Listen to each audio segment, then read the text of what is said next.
সোপানো তলে কত প্রাণ হলো বলিদান।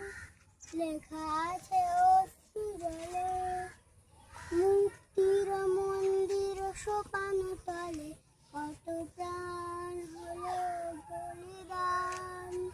লেখা আছে অশ্রু জলে কত বিপ্লবী বন্ধুর রক্তে রাঙা বন্দিশালার ওই শিকল ভাঙা। কত